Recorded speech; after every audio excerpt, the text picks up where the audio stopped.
Hello, I'm Alma Angeles. You're watching Eagle News International. On today's headlines. President Marcos Jr. stated that the recently acquired missile system by the Philippine Navy enhances the country's defense capabilities, particularly in countering air attacks, amidst a dynamically changing security environment in the region. Today, Taiwanese President Tsai Ing-wen reaffirmed her commitment to preserving peace and stability in the Taiwan Strait. Despite mounting military pressure from China, Tsai emphasized that war is not an option in addressing the tense situation. The United States has announced that it will allow its Western allies to supply Ukraine with advanced fighter jets, including American-made F-16s. The move is a major boost for Ukraine, which has been fighting a war against Russia since February last year. And Harrison Ford gets emotional looking back at his career during a press conference for his latest Indiana Jones movie, premiering at the Cannes Film Festival.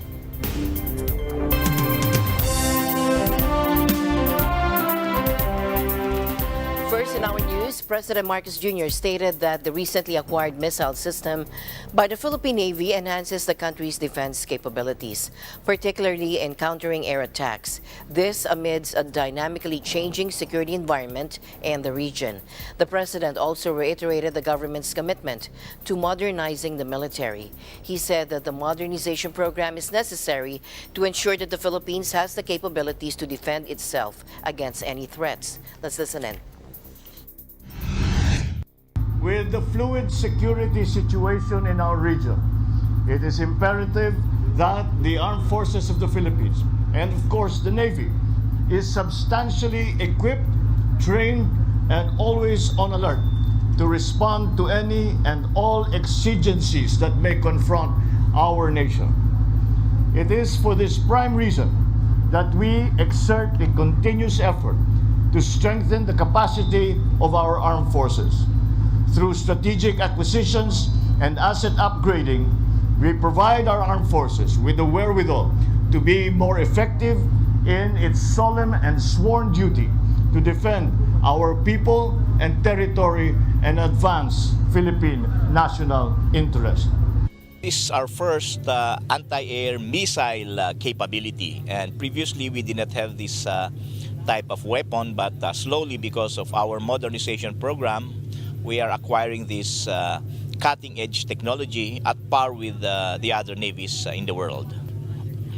Ang mga missile system na ito ay nakakabit sa ating mga frigates. And presently we have 2 Jose Rizal class frigates. So kasama ito sa pagpatrolya sa ating mga karagatan. When the ship goes to patrol the West Philippine Sea, kasama yung missile system na ito. This demonstrates our improved capabilities to protect our waters, our maritime environment, and we hope that we continue with our modernization program so that we can acquire other capabilities we need to perform our mandate better. Now, the president participated in the Philippine Navy's capability demonstration held in San Antonio, Zambales, observing the successful test firing of the newly acquired defense and other weapon system. The president's statements come at a time when the Philippines is facing a number of security challenges, including the rise of China's military power and the ongoing conflict in Ukraine. The exercises and the modernization program are signs that the Philippines is committed to strengthening its defense capabilities and deterring potential threats. In other news, a Pacific Islands leader called on the United States and China to not bring adversarial competition to the region as the rival powers intensify their bids for influence. Cook Islands Prime Minister Mark Brown, invited to represent the region at a group of G7 summit at Hiroshima, told AFP that increased superpower interest in the Pacific was welcome but could not come at any cost. Take a look. So the announcement by the US to re-engage in the Pacific was met with welcome by the Pacific Island countries. We had the summit with the US President last year, and we welcomed that engagement into the region. What we don't want to see is our region being an area of adversarial competition by our development partners. We want our region to be an area of collaboration. In recent years, China has dramatically ramped up its economic, political, and military footprint in the strategic ocean region. Beijing has snapped up mines and ports across the Pacific and inked a secretive security pact with the Solomon Islands that allows China to deploy troops to the country. The U.S. fears that a Chinese military foothold in the South Pacific could outflank its facilities on Guam and make defense of Taiwan more complicated. The self-ruled democratic island lives under constant threat of an invasion by China, which claims Taiwan as part of its territory to be seized one day by force if necessary. U.S. President Joe Biden has said the U.S. would defend the island in the event of a Chinese invasion. Washington has opened or reopened a string of Pacific Island embassies and deployed a steady stream of envoys to court island leaders. Today, Taiwanese President Tsai Ing-wen reaffirmed her commitment to preserving peace and stability in the Taiwan Strait, despite mounting military pressure from China. President Tsai emphasized that war is not an option in addressing the tense situation. Let's listen in. 现在全球的共识很清楚，就是台海议题必须和平解决，战争不是选项，任何一方都不能以非和平的方式片面改变现状。我们不挑衅，不冒进，也绝不会在压力底下屈服。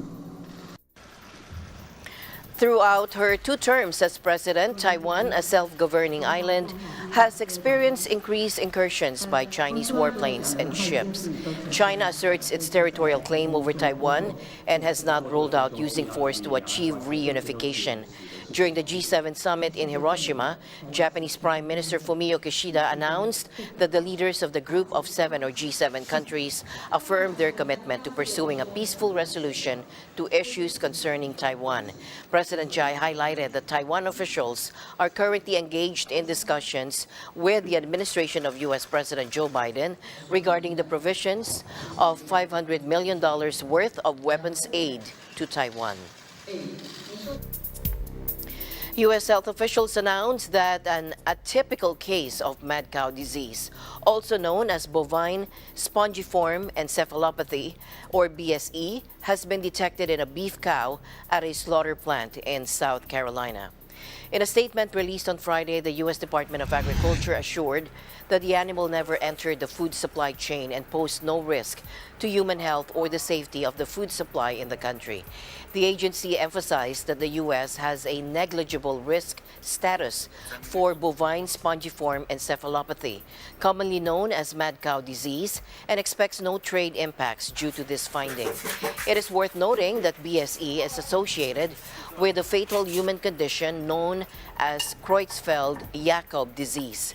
But the atypical variant found in older cattle is less concerning than the classic form, which spreads through contaminated meat and bone meal. Now, this marks the 7th time BSE has been identified in the U.S. in the past 2 decades, with the majority of cases being atypical. Authorities in the western Canadian province of Alberta, battling devastating wildfires, have closed 12 local parks now ahead of the long holiday weekend, fearing fresh flames.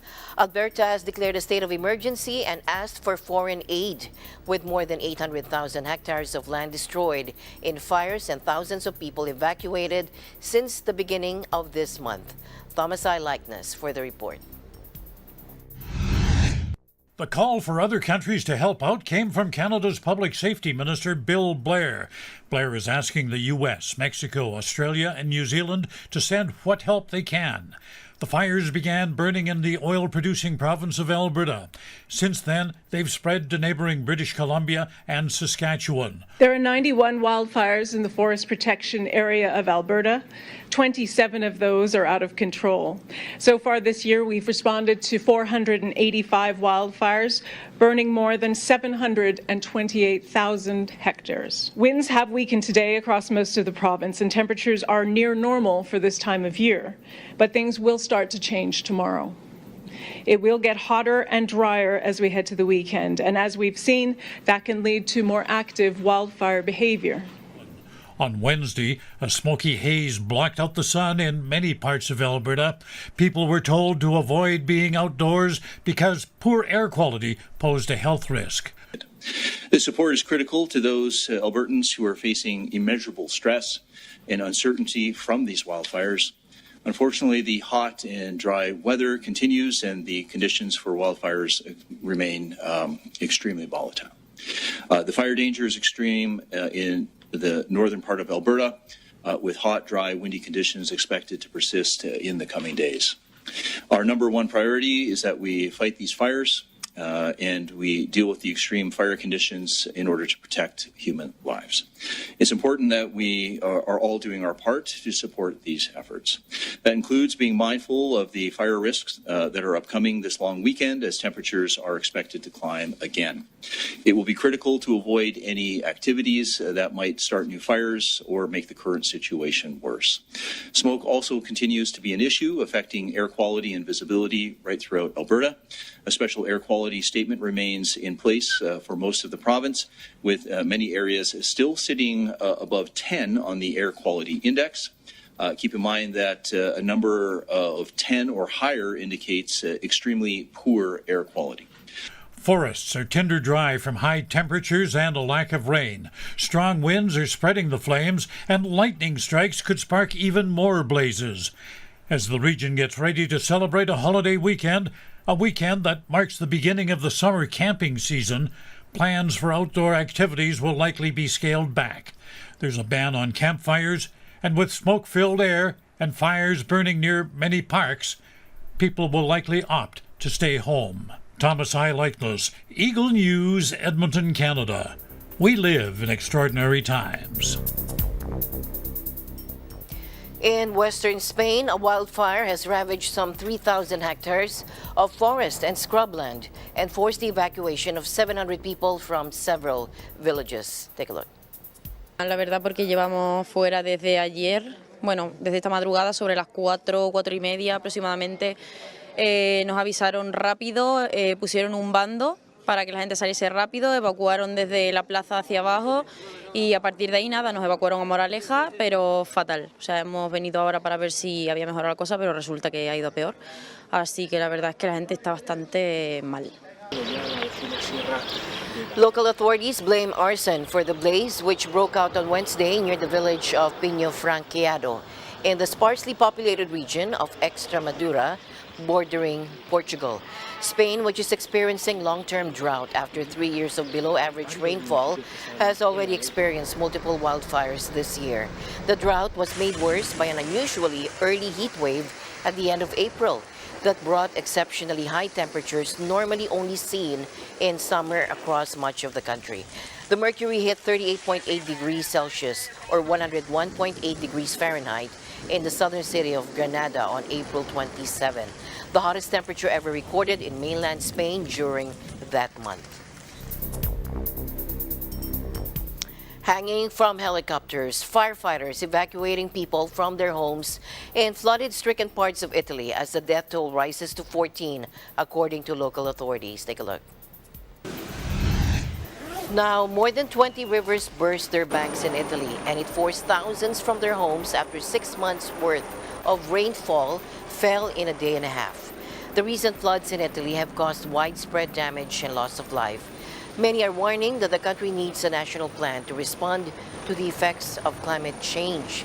Civil Protection Minister Nelio Musumeci said that tropical conditions had already reached Italy with 20 centimeters of rain falling in 36 hours and in some areas up to 50 centimeters. He also said that soils that remain dry for a long time end up becoming cemented, drastically limiting their capacity to absorb water. He also said that no regional dams had been built for 40 years and that a new approach to hydraulic engineering was now needed. Experts have been warning that extreme weather phenomena are becoming the norm as a result of human-induced climate change. A 7.1 magnitude earthquake struck the Pacific Ocean to the east of New Caledonia on Saturday, according to the USGS. The quake was followed by a 6.5 magnitude aftershock minutes later. Take a look. The epicenter of this earthquake was located about 300 kilometers east of New Caledonia at a depth of 35 kilometers. There were no immediate reports of damage or injuries. The Pacific Tsunami Warning Center said there was no threat of a tsunami from the earthquake. Now, this earthquake comes a day after a 7.7 magnitude quake struck the same area. That quake sent people scrambling for higher grounds on several Pacific islands, but a tsunami warning was lifted hours later. The recent earthquakes are a reminder of the seismic activity that is common in the Pacific region. The region is home to the Ring of Fire, a horseshoe-shaped area of volcanoes and earthquakes that encircles the Pacific Ocean. The Ring of Fire is caused by the movement of tectonic plates, which are large pieces of the Earth's crust that move around on the surface of the Earth. When tectonic plates collide, they can cause earthquakes and eruption of volcanoes. The U.S. has announced that it'll allow its Western allies to supply Ukraine with advanced fighter jets, including American-made F-16s. The move is a major boost for Ukraine, which has been fighting a war against Russia since February 24 last year. National Security Advisor Jake Sullivan insisted the fighter jet decision did not reflect an about-turn in U.S. policy. Take a look. Nothing has changed. In fact, our approach to the provision of weapons, material, training to the Ukrainians has followed the exigencies of the conflict. So in the first phase, when Russian forces were bearing down on Kyiv, the key capability they needed were Stingers and Javelins. We provided them. In the second phase, when it was more of a ground fight in the Donbass, the need was artillery and M777's 155 ammunition.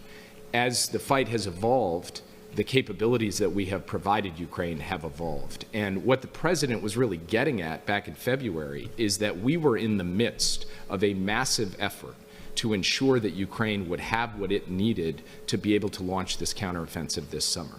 And that was everything from tanks to Bradley fighting vehicles to further HIMARS and artillery ammunition, other capabilities. F-16s are not part of that mix, and the president was indicating that for the purposes of this counteroffensive, the F-16 capability, as compared with everything else I said, was not at the top of the list. But now that we have delivered everything we said we were going to deliver, so we put the Ukrainians in a position to make progress on the battlefield through the counteroffensive, we've reached a moment where it is time to look down the road and to say, what is Ukraine going to need as part of a future force to be able to deter and defend against Russian aggression as we go forward? F-16's fourth-generation fighter aircraft are part of that mix. The obvious first step there is to do the training and then to work with allies and partners and the Ukrainians to determine how to do the actual provision of planes as we move forward. Now, Sullivan also denied providing the planes would further escalate the conflict and said Ukraine has pledged that no U.S. military equipment will be used for attacks inside Russia. The decision to provide F-16s to Ukraine is likely to be met with a negative reaction from Russia. The Kremlin has repeatedly warned the West against providing Ukraine with advanced weapons, and it's possible that Russia could retaliate against the U.S. and its allies. However, the U.S. has said that it is prepared to face any retaliation from China. The provision of F-16s to Ukraine is a major development in the conflict. It's a sign that the U.S. is committed to helping Ukraine defend itself against Russia, and it could help to tip the balance of the war in Ukraine's favor. The U.S. and its G7 allies rolled out new sanctions against Russia's war machine, targeting Moscow's lucrative diamond trade and more entities linked to the invasion of Ukraine. Leaders from the group of 7 wealthy democracies are meeting in Hiroshima with Russia's $4 to $5 billion annual trade in diamonds in the crosshairs. We will restrict trade in Russian diamonds. Russian diamonds are not forever, and we will lay out openly and frankly why these sanctions are necessary and justified. Russian propaganda is built on lies and conspiracy. We are fighting back with the facts and figures. I have the impression it is very important to work on the traceability, and it's what we need to do, to put a system in place that will be efficient, because we all know that the challenge is to make sure with our sanctions that we are painful against Russia, not against ourselves. This is systematically the principle that we have tried to put in place, being painful against Russia in order to curb Russia's war machine, not to be painful on ourselves. And Vladimir Putin's invasion of Ukraine 15 months ago has prompted waves of sanctions that have helped plunge his country into recession and drained the Kremlin's war chest. The G7 is now looking to tighten the screws further, strengthening existing sanctions, closing loopholes, and subjecting more Russian firms and their international partners to punitive restrictions.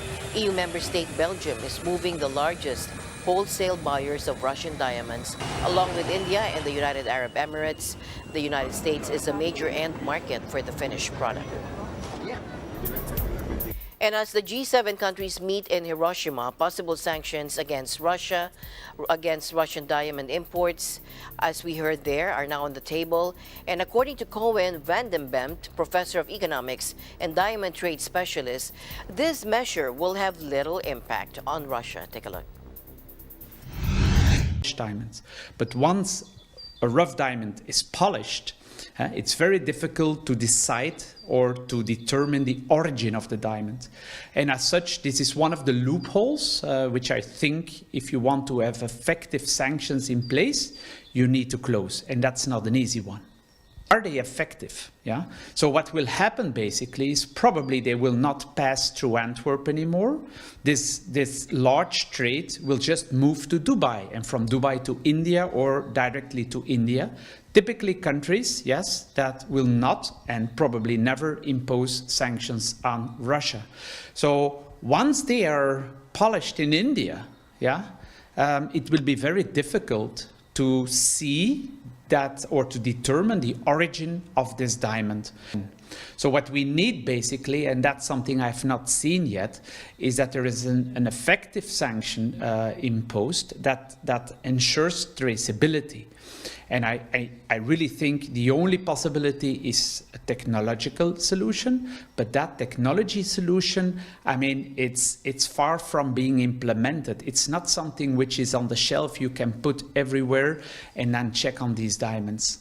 Can you explain to me how the Antwerp diamond market will become less liquid, less interesting, but which is worse is that the trade flow will just go to Dubai, yes, and to India directly, and nothing will change for Russia as such, unless... Meanwhile, the G7 today will agree on a common set of tools to combat economic coercion and limit the risk that high-tech exports to China undermine national security, according to a top official.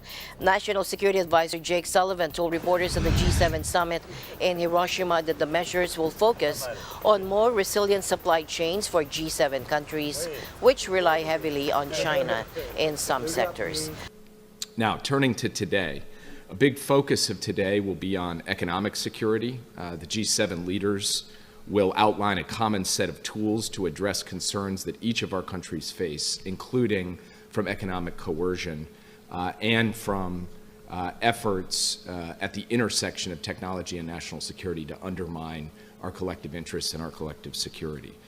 These tools, these economic security tools, will include steps to build resilience in our supply chains. They will also include steps to protect sensitive technology, like export controls and outbound investment measures. The communique will reflect is a statement of key elements on which all G7 countries are aligned when it comes to dealing with the PRC.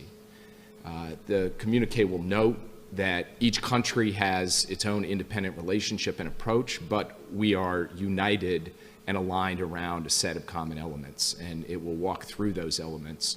And it will indicate that we do seek to cooperate with China on matters of mutual interest, and also that we will work to address our significant concerns that we have with China in a range of areas. We are as President Biden has said, as I have said, as others have said, and to borrow a phrase from the European Union itself, looking to de-risk, not decouple from China.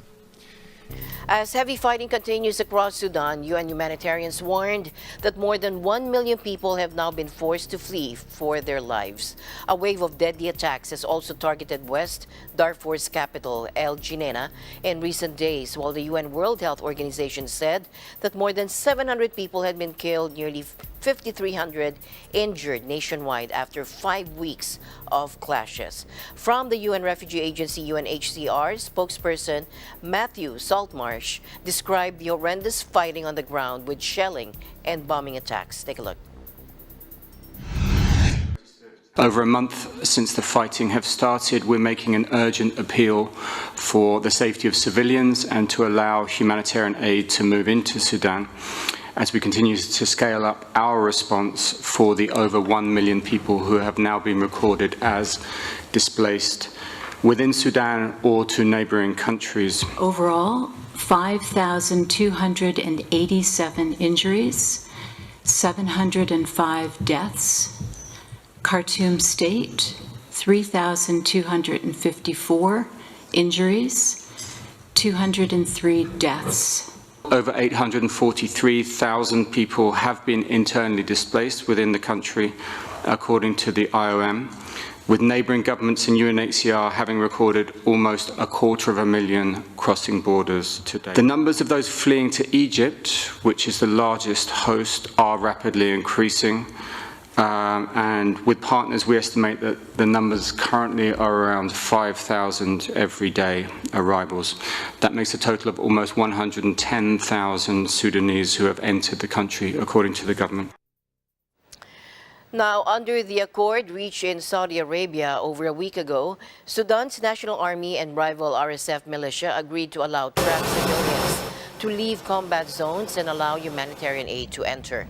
Sudan's neighboring countries continue to be affected by the conflict, especially South Sudan, Chad, and particularly Egypt, which currently hosts the largest number of Sudanese, with 5,000 arriving every day. In other news, Federal Reserve Chair Jerome Powell said that the central bank may not have to raise interest rates as high as previously thought to control inflation due to strains in the banking sector. Speaking at a monetary conference in Washington, D.C., Mr. Powell noted that the Fed's initiatives to deal with problems at mid-sized banks have largely prevented the worst-case scenarios from happening. However, he warned that the problems at Silicon Valley Bank and other banks could still have a ripple effect on the economy. Take a look. While the financial stability tools help to calm conditions in the banking sector, developments there, on the other hand, are contributing to tighter credit conditions and are likely to weigh on economic growth, hiring, and inflation. So as a result, our policy rate may not need to rise as much as it would have otherwise to achieve our goals. Of course, the extent of that is highly uncertain. So I graduated from college in 1975 during what we now call the Great Inflation, and same college year as Ben. And I started working as a lawyer in the financial sector in the late 1970s. I recall from that time a growing sense that high inflation was essentially a permanent part of the landscape, just something that we all had to accept and deal with, and that the costs of getting rid of it were too high. So you just were getting used to it. Of course, ultimately, the Fed did step up and restore price stability. And one lesson from that era is that price stability is really the foundation of a strong economy, and that the economy doesn't work for anyone without price stability. Another is that high inflation when we have high inflation, it is the responsibility and the obligation of the central bank to restore and sustain price stability. So today, while inflation isn't as high as it was when I was in college, it's nonetheless far above our 2% objective, and many people are currently experiencing high inflation for the first time in their lives. It's not a headline to say that they really don't like it. So we are very aware that high inflation imposes significant hardship as it reduces purchasing power, especially for those who are at the margins of the economy and living paycheck to paycheck and need to use all of their income to pay for food, housing, and transportation and other essentials. And that's why the committee is so strongly committed to returning to our 2% goal. On balance, Powell said that inflation is still too high. He added that the Fed will continue to monitor the situation closely and will take action as needed to bring down inflation to its 2% target. Several stories from Thomas I. Likeness today, from a new hunting trophy law in South Africa to a Nigerian chef setting a new world record.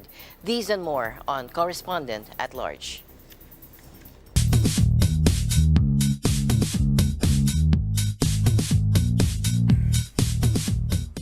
And now news and commentary from around the globe. Taxidermists in South Africa upset with a new law in the United Kingdom.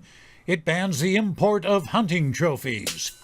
Trophy hunting has long been controversial. You know, hunters sometimes pay thousands of dollars for the right to kill big game animals. Animals like elephants, lions, and so on. They have the carcasses stuffed and mounted, then they display them back home. For people like 45-year-old Elias Petsasai, who works at a taxidermy firm, the ban is going to hurt. If they're going to ban this job, it's going to cost a lot to me, because they're going to not manage to feed my family everything. Because for me, I think all of us here working here as the workers, we're getting to survive from these things. But he's not getting any sympathy from SPCA spokeswoman Keshfi Nair. I think in terms of ethics and morals, to hunt an animal not need to be mounted on your wall, I think it's a little bit questionable and a little bit unethical. Defenders of big game hunting say they're simply culling animals to curb overpopulation, but critics say they're endangering the survival of some species. Man's inhumanity to man has increased, according to a new report from Amnesty International. The agency says executions increased by 53% in the past 12 months. Death penalty expert Sierra San Giorgio says the number of executions last year is the highest figure recorded since 2017. And she points the finger at Iran and Saudi Arabia. We saw an increase in the number of executions in Iran of 83% compared to 2021. And in Saudi Arabia, the total number of executions that we recorded tripled compared to the previous year. We also had, for example, a chilling example of the senseless use of the death penalty when we saw 81 people being executed in one day in Saudi Arabia. On a positive note, she says last year, 6 countries abolished the death penalty. There's a new name in the Guinness Book of Records, Hilda Bassi. She's a chef in Nigeria, and she set a new record for the longest cooking marathon by an individual. Hilda put on her apron on May the 11th, and until May 15th, she prepared more than 200 meals, served to about 4,000 people. She did this non-stop. She cooked continuously for 100 hours and 40 minutes. That's more than 13 hours longer than the previous record holder. The dishes she prepared were all Nigerian food, and she hopes that Nigerian recipes will become better known worldwide. One of my biggest goals is I want Nigerian recipes to be propagated across the world. You know, I want it to be a normal thing to make egusi soup in an American home. I want you to be able to walk into any random supermarket and find Nigerian ingredients. The 27-year-old chef has big dreams. She says she wants to expand her restaurant, even franchise it to other parts of the world. I gotta wonder, though, what she's making for dinner tonight. I'll be back in 7 days, and in the meantime, I wish you all peace, joy, and happiness in the ensuing week. Thomas I. Likeness, Correspondent at Large, Eagle News. We live in extraordinary times. Harrison Ford gets emotional looking back at his career during a press conference for his latest Indiana Jones movie premiering at the Cannes Film Festival. Take a look. To see a good movie. I wanted to see a good movie. I wanted to see a completion of the 5 films. I wanted to round out the story. I wanted to see this man who depended so much on his youth and the vigor of youth. I wanted to see the weight of life on him. I wanted to see him require reinvention. Everything has come together to support me in my old age. And I love the work. So I just want to work. And I want to tell stories, good stories. And I have been so lucky in my life to have that opportunity. Last part? Can you ride a horse? Which you did, right there on screen. Yeah. Let me tell you, yeah, I can ride a horse. If they let me. Thank you I didn't mean to be cruel. No. I forgot everything up to ride a horse. Well, she also asked how you stay in shape, but Mads kind of answered that with his Olympian story. So, yeah. Which is... Were you lying? But very kind. So you just brought the bike for fun? There's a partial truth there, but look, I have been... I've been blessed with this body.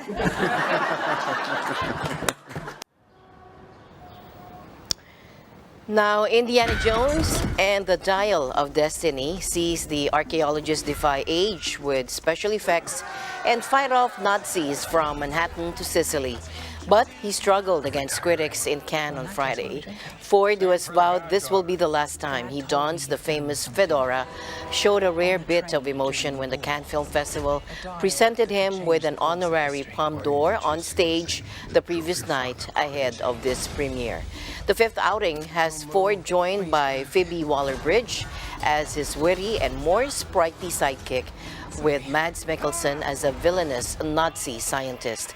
The series began back in 1981 with Raiders of the Lost Ark and was followed shortly after by 2 hugely popular sequels.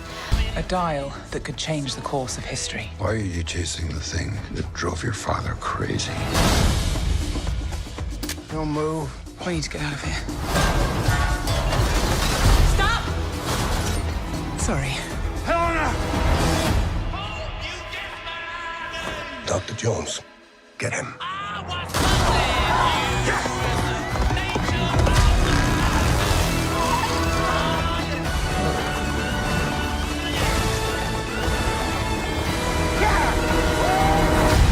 Hitler made mistakes, and with this, I will correct them all. You stole it. Then you stole it. And then I stole it. It's called capitalism.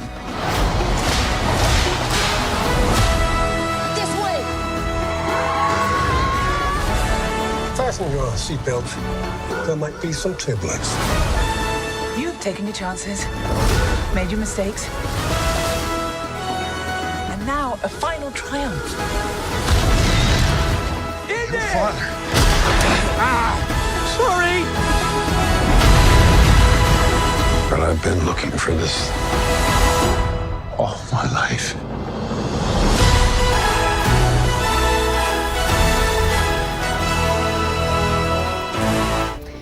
As always, I'll end the day on a thoughtful note. Our ability to look back and smile at our past is proof that God's plan is to keep us moving forward.